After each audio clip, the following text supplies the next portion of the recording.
کافر ہے تو شمشیر پہ کرتا ہے بھروسہ، مومن ہے تو بے تیغ بھی لڑتا ہے سپاہی۔ یہ جو کلمہ طیبہ کی بنیاد پر بننے والا ملک پاکستان ہے، کیا اسے کبھی کوئی نقصان پہنچا پائے گا؟ جتنی مرضی وہ اسکیمیں چلا لیں، تمہارا کچھ نہیں بگاڑ سکتا۔ اللہ نے ان کو گھیرے میں لیا ہوا ہے۔ اپنی قوت اور طاقت فوجی تیار کر کے رکھو دشمن پہ روب ڈالنے کے لیے۔ اور ایسی بے شمار جنگیں ہیں جس میں 12,000 کا لشکر اور آگے لاکھوں کا لشکر، اور اللہ نے انہیں پلٹا کے رکھ دیا۔ دین محمدی کے ساتھ جو بھی ٹکراتا ہے خاک میں مل جاتا ہے۔ انڈیا کا کیا حشر نشر ہوگا؟ غزوہ ہند اسی لیے تو ہے کہ اللہ ان کو مٹائے گا۔ ہمارے جو شاہین ہیں نہ صرف دشمن کے گھر میں گھسے، گھر میں گھس کے مارا، اور مارنے کے بعد 5 گھنٹے ان کی فضاؤں پر راز کرتے رہے۔ ان کو تو موت کے بعد کچھ نظر نہیں آتا، انہیں موت کے بعد جنت نظر آتی ہے۔ بالکل۔ کہ پاکستان پوری امت مسلمہ کے لیے ایک سردار کی حیثیت رکھتا ہے۔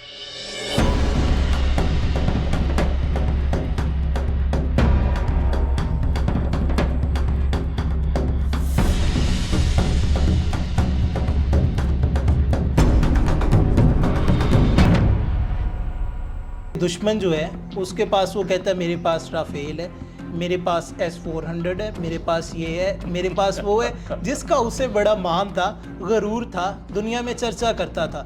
لیکن ان کے جو پائلٹس ہیں، ان کے جو فوجی ہیں، انہوں نے پاکستان میں گھسنے کی ہمت بھی نہیں کی، جبکہ ہمارے جو شاہین ہیں نہ صرف دشمن کے گھر میں گھسے، گھر میں گھس کے مارا، اور مارنے کے بعد 5 گھنٹے ان کی فضاؤں پر راز کرتے رہے۔ ان کو تو موت کے بعد کچھ نظر نہیں آتا، انہیں موت کے بعد جنت نظر آتی ہے۔ بالکل ایسے ہی ہے۔ کیسے مقابلہ ہو سکتا ہے؟ پھر ہمارے شاعر مشرق کہتے ہیں کافر ہے تو شمشیر پہ کرتا ہے بھروسہ، مومن ہے تو بے تیغ بھی لڑتا ہے سپاہی۔ بالکل ایسے یہ جنگ بدر کی طرف اشارہ ہے۔ اچھا حضرت، بہت سارے لوگ جو ہیں اس واقعے کو غزوہ ہند کے ساتھ جوڑ رہے ہیں۔ نہیں، غزوہ ہند قیامت کے قریب ہوگا۔ آپ نے فرمایا طائفتان من امتی احرزہم اللہ من النار، میری امت کے 2 گروہ ایسے ہیں جنہیں اللہ تعالیٰ جہنم سے دور کر دے گا۔ ایک وہ قوم یغزو الہند، ایک وہ جو ہند کو فتح کریں، اور ایک وہ جو حضرت عیسیٰ بن مریم کا ساتھ دے کر دجال کو قتل کریں۔ اچھا حضرت، ہم نے دیکھا کہ ہمیشہ سے اسلام میں کوئی بھی جنگ جو ہے تعداد کی بنیاد پر نہیں لڑی جاتی، جنگی اسلحوں کی بنیاد پر نہیں لڑی جاتی، طاقتوں کی بنیاد پر نہیں لڑی جاتی۔ اسی کی مثال اب ہم نے دیکھی، یہ جو کلمہ طیبہ کی بنیاد پر بننے والا ملک پاکستان ہے، کیا اسے کبھی کوئی نقصان پہنچا پائے گا؟ اللہ تعالیٰ کا فرمان ہے ان تصبروا وتتقوا لا یضرکم کیدہم شیئا ان اللہ بما یعملون محیط۔ 2 کام میرے محبوب کی امت تم کرو، ایک صبر اور ایک تقوی۔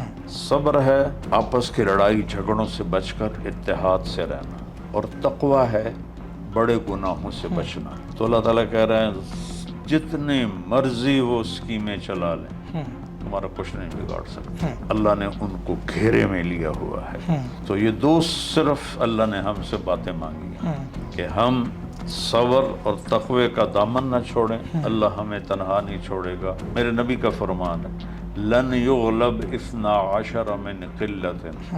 مجھے اچانک حدیث یاد ہے کہ میری امت میں 12,000 سچے مسلمان ہوں، پوری دنیا کی طاقت انہیں شکست نہیں دے سکتی۔ اس میں کوئی شک اور ایسی بے شمار جنگیں ہیں جس میں 12,000 کا لشکر اور آگے لاکھوں کا لشکر، اور اللہ نے انہیں پلٹا کے رکھ دیا۔ ایسے ہی ہے۔ حضرت یہ بتائیں کہ پاکستان ہمیشہ سے امن چاہتا ہے، لیکن ہمارا جو دشمن ہے، خاص کر جو مودی ہے، وہ کبھی بھی امن نہیں چاہتا۔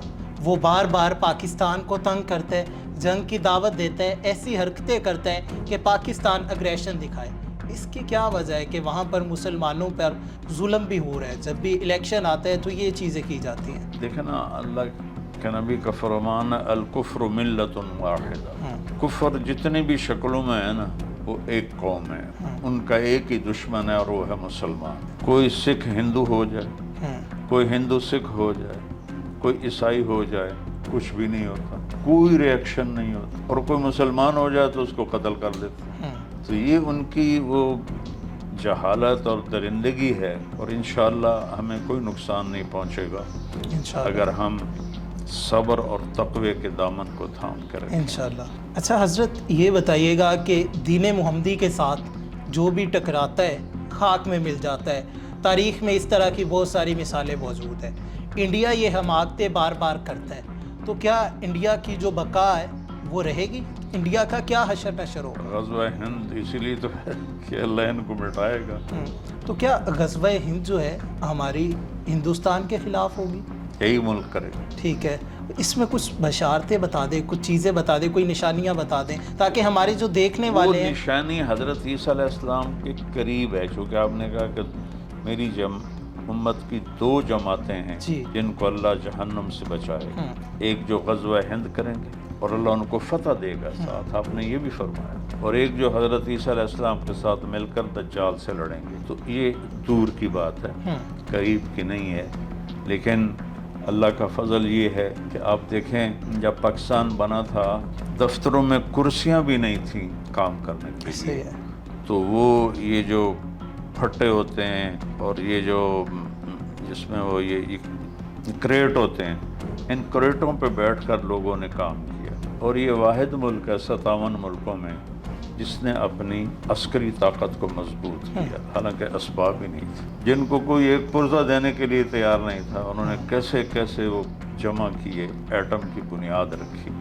یہ کام تو مالدار اسلامی ملکوں کو کرنا چاہیے، وہ عیاشی میں پڑے رہے، اور ان غریبوں نے وہ کارنامہ کر دکھایا ایسے ہی ہے کہ پاکستان پوری امت مسلمہ کے لیے ایک سردار کی حیثیت رکھتا ہے۔ بالکل ایسے ہی ہے حضرت۔ یہ جو انڈیا کی طرف سے حملہ ہوتا ہے، یہ جو ایک جنگ ہوتی ہے، اسے کیا ہم اللہ پاک کی ذات کی طرف سے کوئی حکمت عملی سمجھے کہ اس کے بعد پاکستان کا قد جو ہے عالمی سطح پہ اور زیادہ بلند ہو گیا؟ تو دیکھ تو نہیں ایسے ہی ہے کہ اللہ تعالیٰ نے کیسے کیا کر دیا، کتنا ہمیں ذلیل سمجھا جاتا، کتنی حقارت سے دیکھا جاتا، اور اللہ نے کس طرح ایک رات ہمیں آسمان تک بے شک۔ تو یہ اس مالک کا کرم ہے پورے ملک پر۔ اعدوا لهم ما استطعتم من قوة ورباط الخیل، اس آیت پہ صرف پاکستان نے عمل کیا ہے، 57 ملکوں میں صرف پاکستان نے عمل کیا ہے کہ اپنی قوت اور طاقت فوجی تیار کر کے رکھو دشمن پہ روب ڈالنے کے لیے۔ باقی سارے ملک تو ایسے ہی باطل کے سامنے ان کی حیثیت ہی کوئی نہیں، میں کیا تشبیہ ہوں، اس سے سارے ڈرتے ہیں۔ اچھا حضرت، ہمارے جو لوگ ہیں آپ نے دیکھا کہ اس جنگ کے ماحول میں وہ بھی اپنی افواج کے ساتھ مل کے افواج کے ساتھ کھڑے ہو گئے، ان کے بارے میں ہمارا اسلام کیا بشارتیں دیتے ہیں، کیا احکامات دیتے ہیں؟ من جہز غازیا فقط غزا، جس نے غازیوں کا ساتھ دیا وہ بھی غازی ہے، یہ تو میرے نبی کی خوشخبری ہے۔ بالکل۔ اور جو غازی کے پیچھے ان کے بیوی بچوں کا خیال کرتا ہے وہ بھی غازی ہے۔ تو یہ تو ہمیں ہمارے نبی نے سبق دیا ہے کہ ہم ایک ہو کر پھر دشمن کے سامنے کھڑے ہوتے ہیں، کہ ہمیں تو ہمارا تو شہید مرتا ہی نہیں، وہ تو زندہ ہوتا ہے۔ شہید کو قبر کی مٹی نہیں کھا سکتی، بڑے بڑے اولیاء کرام کی قبریں کھودو، ڈھانچے پڑے ہوں، لیکن شہید عام سا آدمی، سپاہی ہو، لائس نائک ہو، حوالدار ہو، جو بڑا افسر ہو، اب اس کی قبر کھود کے دیکھو صحیح سلامت اس کی لاش پڑی ہو۔ اس میں کوئی شک نہیں ہے، کیونکہ میرے رب کا حکم ہے کہ شہید ہمیشہ زندہ رہے گا۔ زندہ رہتے ہیں۔